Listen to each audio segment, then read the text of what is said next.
Hello everyone, this is Ishaan and welcome to my channel. तो I hope कि आप सभी अपने घरों में स्वस्थ होंगे, अच्छे होंगे। तो ये करंट अफेयर्स की सीरीज़ में हम अगस्त 2020 से मार्च 2021 तक के करंट अफेयर्स को कवर करेंगे और ये सीरीज़ का पार्ट 1 है। तो चलिए शुरू करते हैं। ओके, तो आज का हमारा जो पहला टॉपिक है वो है स्वच्छता सर्वेक्षण 2020। तो सबसे पहला फैक्ट तो ये आपको ध्यान होना चाहिए कि which ministry is responsible for releasing this survey. So the ministry is union housing and urban affairs. ठीक है। अच्छा, नेक्स्ट फैक्ट आपका ये ध्यान होना चाहिए कि ये जो सर्वे था इसको कब स्टार्ट किया गया था। तो ये स्टार्ट हुआ था इन द ईयर 2016 और जो अभी 2020 में जो सर्वे हुआ है ये 5th एडिशन था। मतलब अब जो 2021 में जो सर्वे होने जाएगा वो 6th एडिशन होगा इस सर्वे का। ठीक है।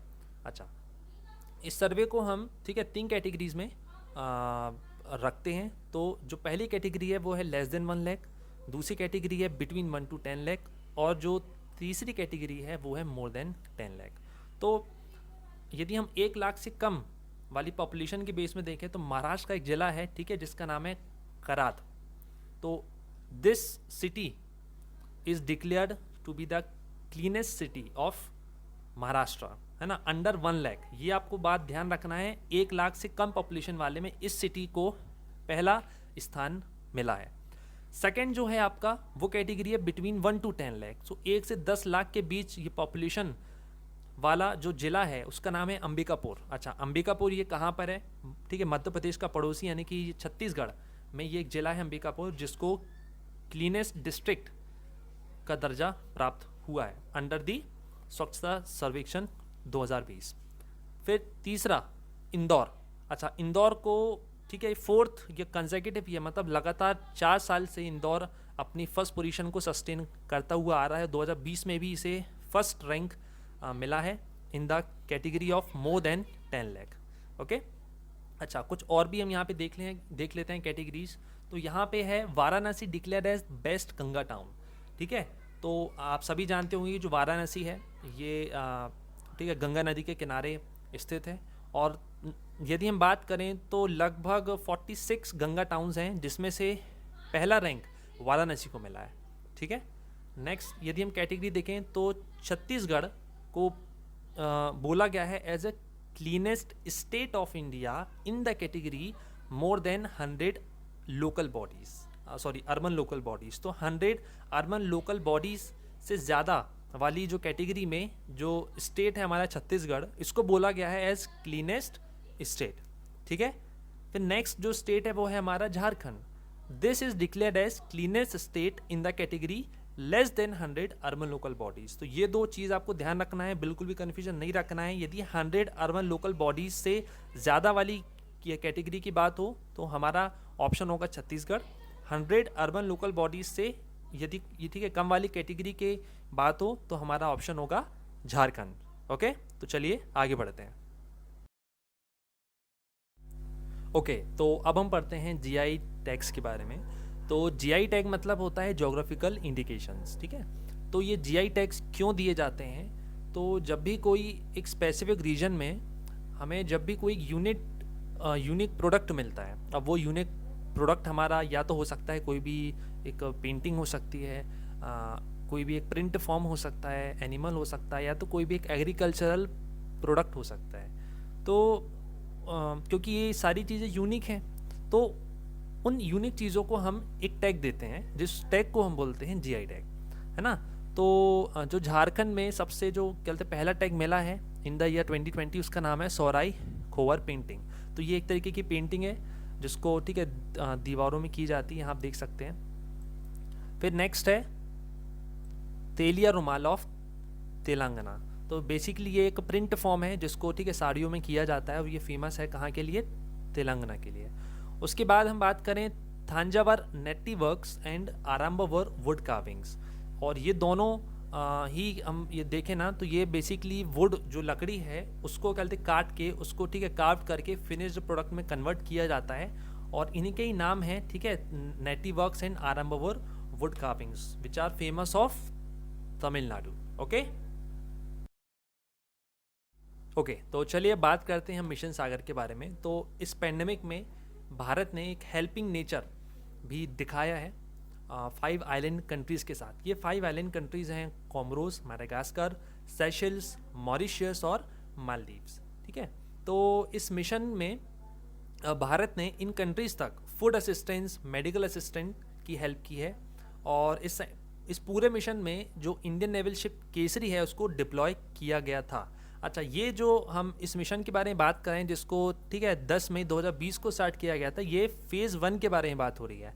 इसका एक सेपरेट वीडियो जल्द मैं लाऊंगा जहाँ पे मैं इस पूरे मिशन के बारे में बात करूंगा। But for the time being आपको ये ध्यान रखना है कि जो फेज़ 1 था मिशन सागर का, इसमें कौन सी शिप को डिप्लॉय किया गया था, वो शिप थी हमारी INS केसरी। बिकॉज ये शायद CDS में ये क्वेश्चन आ चुका था कि मिशन सागर में इनमें से किस शिप को डिप्लॉय ठीक है किया गया था। तो इस तरीके से क्वेश्चन आने के चांसेस बढ़ जाते हैं। सो आपको ये बात ध्यान रखना है। ओके, तो चलिए आगे बढ़ते हैं। ओके, तो अब हम बात करते हैं प्रोग्राम गोल के बारे में। तो सबसे पहला फैक्ट तो ये हो जाता है कि गोल का फुल फॉर्म क्या है। तो फुल फॉर्म है गोइंग ऑनलाइन एज टीचर।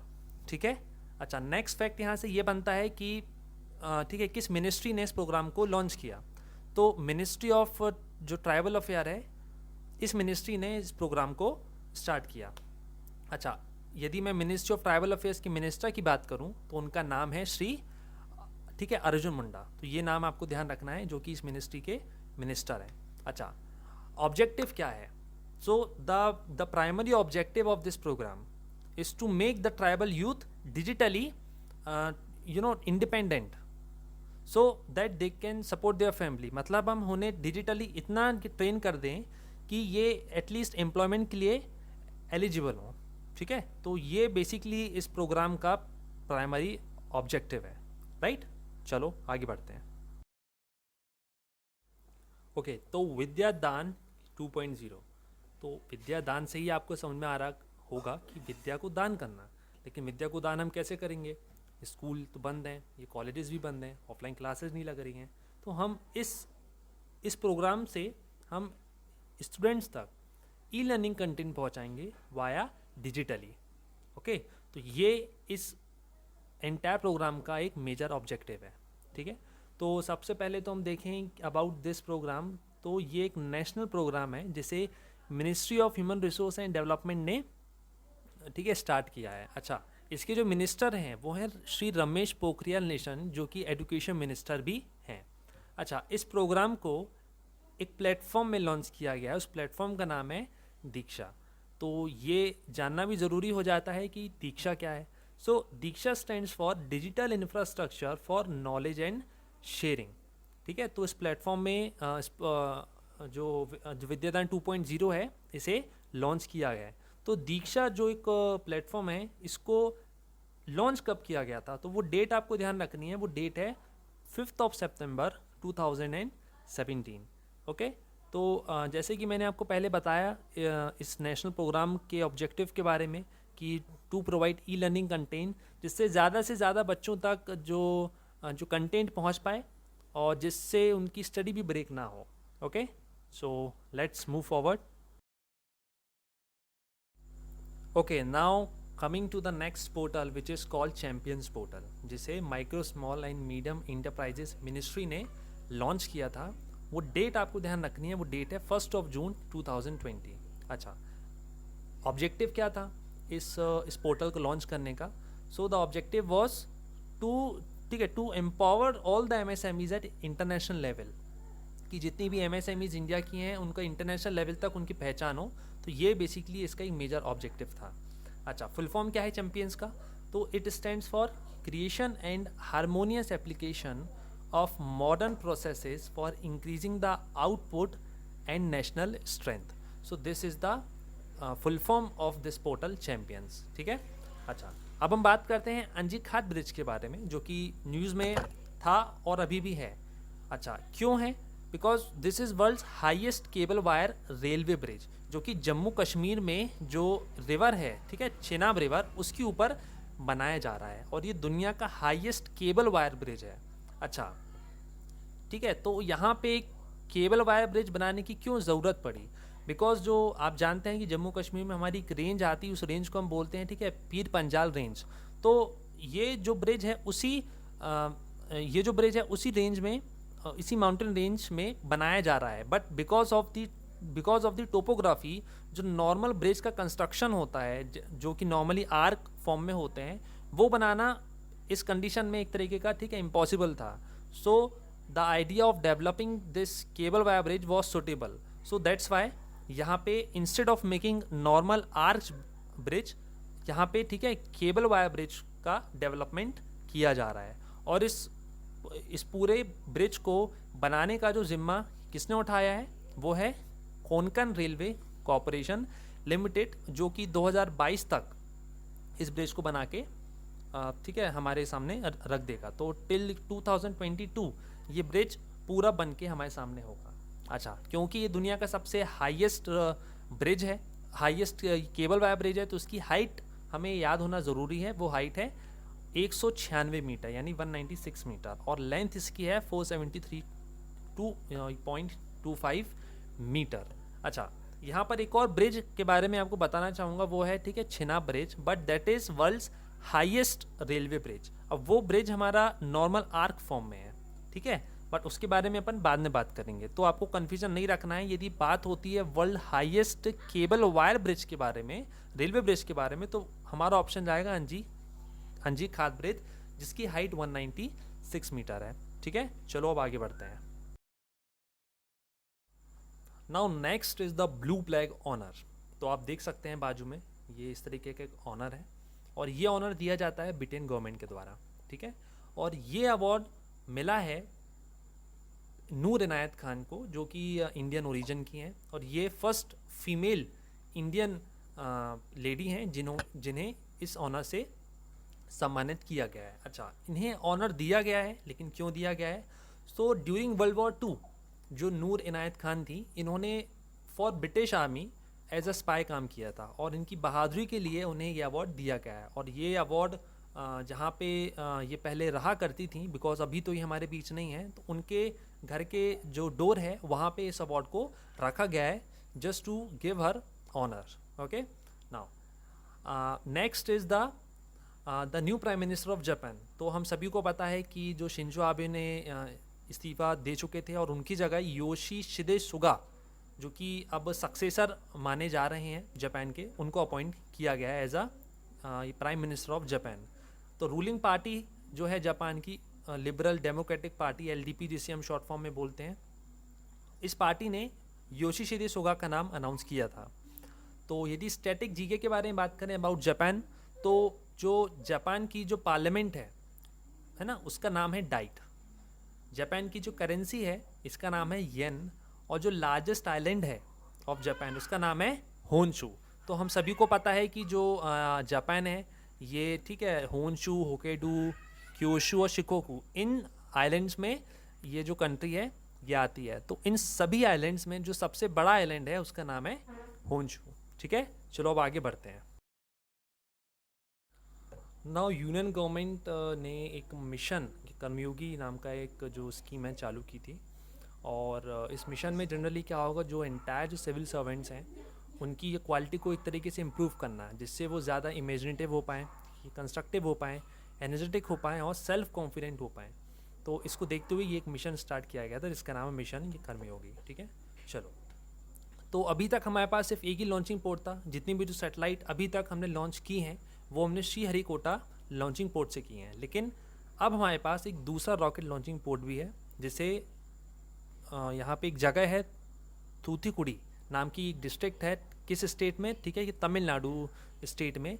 तो यहाँ पे second launching port develop successfully किया जा चुका है बाय इसरो, यानी कि Indian space and research organisation. और इस पोर्ट से हम GSLV और PSLV दोनों ही लॉन्चिंग व्हीकल्स को सक्सेसफुली लॉन्च कर पाएंगे। तो GSLV मतलब geo synchronous launching vehicle, and PSLV मतलब polar satellite launching vehicle. Now there is a appointment of president of Kyrgyzstan, जिसकी राजधानी बिश्केक है। तो जो प्रेसिडेंट है उनका नाम है सादिर जापाराव, जिन्हें प्रेसिडेंट बनाया गया है ऑफ किर्गिस्तान। ठीक है, उसके बाद हम पढ़ते हैं ऑल इंडिया फुटबॉल फेडरेशन यानी AIFF अवार्ड्स 2020। तो इसको दो कैटेगरी में दिया जाता है, मेंस कैटेगरी और वुमेंस कैटेगरी। तो बेस्ट प्लेयर जो बने हैं इन मेंस कैटेगरी उनका नाम है गुरप्रीत सिंह संधू, जो बेसिकली ठीक है गोलकीपर, इनका एक फील्ड है जो कि मतलब गोल कीपिंग करते हैं। उसके बाद फीमेल जो कैटेगरी में जो बेस्ट प्लेयर मिला है वो मिला है संजू यादव को, जो बेसिकली एक मिडफील्डर है, ठीक है। अच्छा, नेक्स्ट जो हमारा है वो है विराट शिप डिस्कमीशन। तो ये हाल ही में किसी एग्ज़ाम में आ चुका है कि इनमें से ठीक है कौन सी शिप को डिस्कमीशन किया है, और हमें वहाँ पे 4 ऑप्शन थे। तो अभी यदि क्वेश्चन आता है आपको in future in your upcoming exam, तो विराट जो शिप है इसको डिस्कमीशन किया गया है सितंबर 2020 में। ओके, चलो अब आगे बढ़ते हैं नेक्स्ट। हाँ, तो नो डाउट कि चंद्रयान मिशन 2 इसरो के लिए काफ़ी सक्सेसफुल था, बिकॉज जो ऑर्बिटर था इसरो ने सक्सेसफुली उस ऑर्बिटर को मून के ऑर्बिट में प्लेस ये कर दिया था।